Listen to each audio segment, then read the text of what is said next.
Assalamualaikum warahmatullahi wabarakatuh. Jumpa lagi bareng saya Fuad Properti dalam review rumah tanah dijual Pekalongan dan sekitarnya.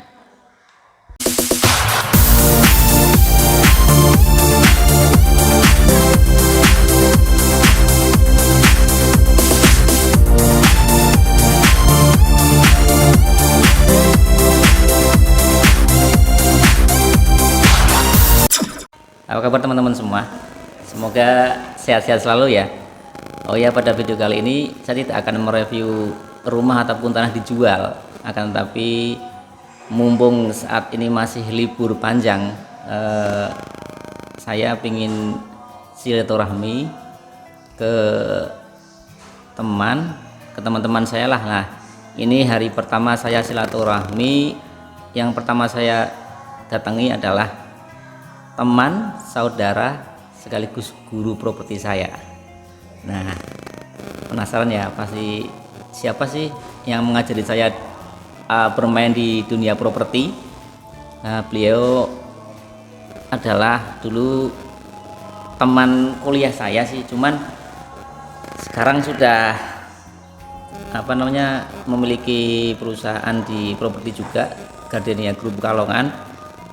Proyeknya sudah luar biasa, sudah ada 14 proyek, termasuk yang proyek yang saat ini masih itu perumahan di Pandanarum Tirto. Oke, nggak usah lama-lama, langsung saja saya perkenalkan ini. Oke, assalamualaikum Pak Haji Ahmad Masruri. Waalaikumsalam Mas Fuad. Bagaimana, sehat ya? Alhamdulillah sehat, waras. Ini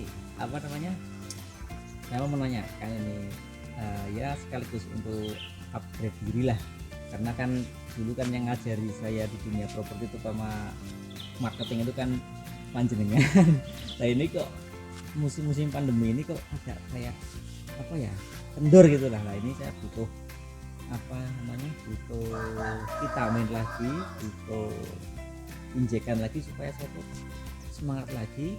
Nah, kiat-kiat apa, produk-produk seperti apa yang masa-masa pandemi ini sampai dengan sekarang itu yang masih menjual, dan sekaligus nanti yang kedua yang akan saya tanyakan itu tentang strategi marketingnya yang dulu tuh menggunakan Facebook itu masih sangat sangat menunjang banget dalam penjualan properti, terutama walaupun itu iklan di beranda saya ataupun di grup jual beli itu sangat responnya luar biasa, tapi akhir-akhir ini itu agak lumayan kendor. Nah, saya ingin mengupdate ilmu dari jenengan itu strategi marketing properti itu untuk saat ini tuh menggunakan apa sih yang masih jitu agar saya tuh dapat semangat lagi jualan properti lagi gitu Pak.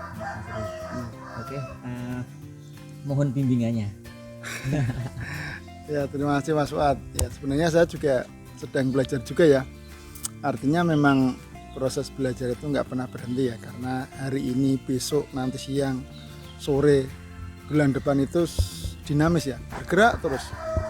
Nah, kalau bicara soal properti dan pandemi hari ini, bicara pengaruh, jelas terpengaruh, karena bicara properti kan bicara uang besar, uang banyak. Itu beda dengan kita bisnis kuliner ya, makan, minum dan seterusnya, itu pengaruh tapi mungkin nggak terlalu. Tapi kalau properti, kalau bicara pengaruh ya terpengaruh. Kalau bicara soal produk sekarang yang terus jalan dan pengaruhnya tidak terlalu signifikan itu bicara di segmen kebutuhan, properti kebutuhan itu apa? Contohnya rumah itu juga ada spesifikasinya. Kalau di Pekalongan itu yang pangsa pasarnya masih terbuka itu adalah pangsa pasar kebutuhan rumah subsidi ataupun FLPP yang harganya sudah ditentukan pemerintah, yang angsurannya 800.000, 900.000, 1 juta dan seterusnya, yang DP-nya cuma 5 juta dan seterusnya. Tetapi memang untuk subsidi ini, rumah subsidi ini, pembelinya kan harus disortir. Tidak semua pembeli bisa masuk kan, tidak semua pembeli bisa memenuhi syarat. Nah, Karena dari itu yang sekarang paling mudah di ACC oleh perbankan adalah ASN, tenaga pegawai negeri sipil. Itu paling mudah untuk pengajuan kredit di perbankan. Karena sejak era Covid ini perbankan punya kebijakan khusus, di antaranya yang untuk wira swasta, dagang dan seterusnya itu tidak dicairkan pengajuan kreditnya, apalagi pengajuan kredit untuk pembelian properti. Ini masih menjadi pasar yang bagus menurut saya untuk terus dikembangkan. Jadi hajar aja terus, jalan saja terus di perumahan subsidi atau FLPP. Ini karena produk kebutuhan ya, sekaligus produk yang yang memang pangsa pasarnya jelas yang mau makan siapa. Ini jelas pangsa pasar rumah subsidi. Itu Mas Fuad kalau bicara produk. Ya. Terus yang kedua itu yang strategi saat ini yang tahun terbaru yang masih jitu itu yang apa ya? Ya, mungkin kita perlu, kalau bicara jitu ya, kita sebelum mengatakan jitu kita harus mengadakan trial error dulu. Kita harus mengadakan mengadakan uji coba dulu. Iklan ini di Facebook berapa ribu kali kita coba, kemudian kita cek hasilnya. Kalau bagus lanjut, kalau jelek jangan lanjutkan. Itu menurut saya untuk menuju ke arah jitu itu adalah sebuah proses. Jadi tidak bisa sekonyong-konyong ya kita bilang ini jitu, ini cocok, karena masing-masing orang punya triknya sendiri. Bisa jadi trik yang saya gunakan di produk saya bagus, dipraktikkan di produknya Mas Fuad tidak berjalan maksimal misalkan. Itu bisa saja, tetapi ini bisa kita pakai ilmu follower. Ilmu follower itu seperti ini gampangnya. Misalkan jenengan main rumah subsidi, jenengan tinggal cari rumah subsidi di Pekalongan yang paling besar itu siapa. Ikuti cara main dia. Oh dia ngiklan di sini. Oh dia ngiklan di sana. Nah, itu tinggal ngikut saja. Menurut saya ini gampang kok. Saya kalau mau ngetut seperti ini tuh saya lihat. Contohnya misalkan Indomaret, Alfamaret. Di mana ada Indomaret, di situ ada Alfamaret. Karena mereka risetnya itu sudah matang, tinggal ngetut saja, orangnya ini sudah jadi. Lah perumahan itu juga sama menurut saya. Ada Ciputra yang gede, jualan lah, ngetut caranya dia, mungkin sesuaikan dengan kapasitas. Itu kalau bicara gambaran umumnya. Tetapi kalau yang bisa digunakan saat ini menurut saya adalah perlu upgrade skill, terutama di ngiklannya itu. Kalau dulu itu di Facebook itu kan kita akan bicara tentang tulisan dan gambar kan, karena Facebook. Tetapi sekarang behavior pembeli itu bergeser. Dulu orang baca tulisan panjang banget kayak koran itu dulu mungkin masih dibaca. Sekarang orang sudah malas, orang lebih seneng lihat video. Jadi iklannya tetap di Facebook, tapi kontennya, isinya sudah mulai perlu diperbaiki, misalnya dengan video. Nah seperti hari ini Mas Fuad bikin video ini bagus, tinggal dipasangkan copywritingnya, isi teksnya itu divisualkan, dikeluarkan suara, disampaikan di situ, sehingga sambil tiduran pun, sambil jalan naik mobil pun didengarkan oh ini ada tanah bagus, oh ada rumah bagus, harganya, speknya dan seterusnya. Itu menurut saya Facebook dari sisi kontennya yang perlu di upgrade ke video, itu satu. Kemudian yang kedua, Facebook masih sangat relevan ya menurut saya untuk dimainkan, cuman beda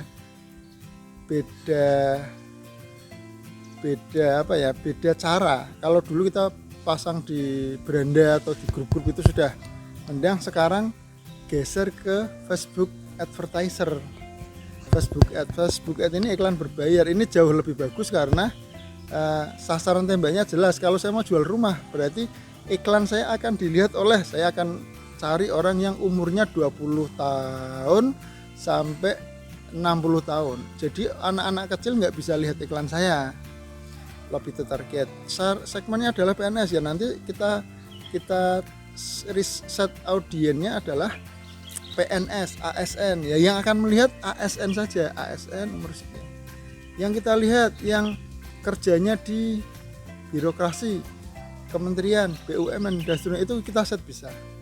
Itu menurut saya kalau berkaitan dengan strategi iklan, Mas Wah. Terus kemudian yang kedua, teman-teman masih bisa main di YouTube. Ini YouTube ini keren karena kalau untuk seorang marketing, YouTube itu bisa digunakan sebagai katalog produk. Nah, kita punya produk 10.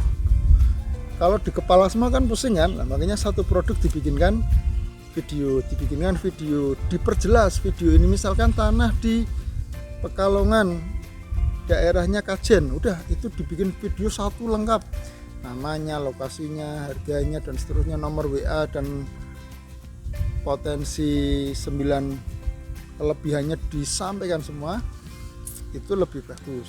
Ketika nanti ada orang mau tanya, Mas ini tanahnya di mana, kirim saja linknya. Nah, dia akan buka YouTube kita. Ketika buka, keuntungan kita adalah viewer kita nambah, ya kan? Apalagi kalau kita, Pak tolong di subscribe ya, nah, itu berarti nambah lagi keuntungan. Ini kalau dilakukan intent, konsisten sehari satu misalkan, itu berarti kurang lebih kalau setahun ada 365 video. Kalau per video itu berisi 10 menit, sudah tinggal dikalikan. Insya Allah menuju ke monetize bisa. Kita bisa dapat uang dari Facebook. Facebook itu kan kurang lebih minimal 4.000 jam ya, 4.000 jam atau 4.000 menit. Nah, jam tayangnya ada aturannya sekian ribu, sama subscribe-nya minimal 1.000 orang. Itu kayaknya 1 tahun kalau dilakukan konsisten bisa dapat sih. Itunya dapat, nanti nyantol pembelinya juga insya Allah dapat. Itu Nah, Mas Wan. terus untuk yang metode kita tetap kampas ke langsung silaturahmi itu sampai masih efektif?